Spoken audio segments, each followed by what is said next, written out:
புதிய சிற்றுந்து திட்டம் 2024 கருத்து கேட்பு கூட்டத்தில் கடுமையான வாக்குவாதம் நடைபெற்றுக் கொண்டிருக்கிறது. கருத்து கேட்பு கூட்டத்தில் மினி பேருந்து உரிமையாளர்கள் தொழிற்சங்கத்தினரிடையே வாக்குவாதம் நடைபெற்றிருக்கிறது. இதுகுறித்தான கூடுதல் விவரங்களுடன் இணைக்கிறார் எமது செய்தியாளர் சந்தோஷ். வணக்கம் சந்தோஷ். தற்பொழுது கருத்து கேட்பு கூட்டத்தில் வாக்குவாதம் நடைபெற்றுக் கொண்டிருக்கிறது. இதுகுறித்தான முழு விவரங்களையும் பகிர்ந்துக்கோங்க.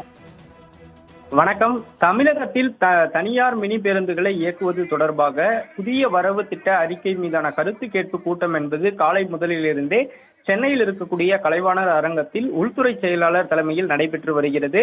குறிப்பாக இந்த கருத்து கேட்பு கூட்டத்தில் தமிழ்நாடு மினி பேருந்து உரிமையாளர்கள் சம்மேளனமும் மற்றும் போக்குவரத்து துறை சங்க பிரதிநிதிகள், தனிநபர்கள் என பலர் கலந்து கொண்டு தங்களது கருத்துக்களை தொடர்ச்சியாக தெரிவித்து வருகின்றனர். மினி பேருந்து இயக்கத்திற்கு தொடர்பாக இந்த CITU சங்கம் என்பது தொடர்ச்சியாக எதிர்ப்பு என்பதையும் தெரிவித்திருக்கின்றது. குறிப்பாக அரசு டவுன் பேருந்துகள் இயக்கக்கூடிய இடத்தில் மினி பேருந்துகள் இயக்கினால் இழப்பு ஏற்படும், குறிப்பாக நஷ்டத்தில் இயக்கக்கூடிய அரசு போக்குவரத்து கழகத்தை அளிக்கக்கூடிய நிலையில்தான் இந்த திட்டம் என்பது இருக்கக்கூடியதாகவும், இதனால் மினி பேருந்துகளை இயக்க அனுமதி அளிக்கக்கூடாது என்ற கருத்துக்களை முன்வைத்து வருகின்றனர். அதே போல சென்னை மாநகர போக்குவரத்து கழக இயக்குனர் ஆல்பின் ஜான் வர்கீஸ் அவர்களும் சென்னையில் தனியார் மினி பேருந்துகளை அனுமதிக்காமல் MTC சார்பில் இயக்கத்தை அனுமதிக்க வேண்டும் உள்ளிட்ட கருத்துக்களையும் தெரிவித்திருக்கின்றனர்.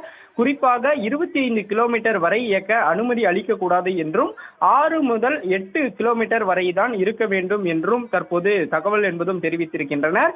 இந்த நிலையில்தான் தற்போது நாம் பார்த்து வரக்கூடிய காட்சியை போலவே CITU மற்றும் உள்ளிட்ட சில சங்கத்தினர் சிற்றுந்து சேவைகளை அதிகரிக்கப்பட்டால் வேலை கிடைக்காமல் ஆட்டோ மற்றும் ஷேர் ஆட்டோ, மேக்ஸி கேப் ஓட்டுநர்கள் உள்ளிட்டவர்களுக்கும் வாடகை வாகனங்களை இயக்கக்கூடிய இளைஞர்களுக்கும் பாதிப்பு ஏற்படும் என்று கூறியிருக்கின்றனர்.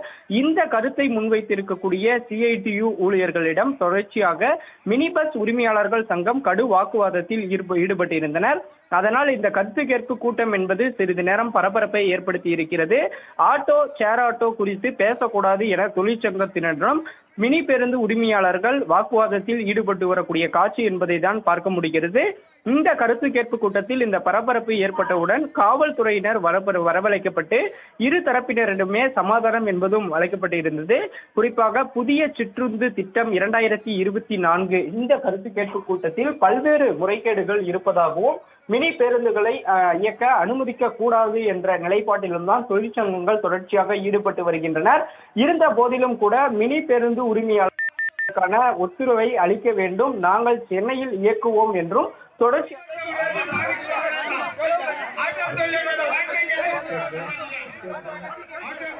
தகவல்களுக்கு நன்றி சந்தோஷ்.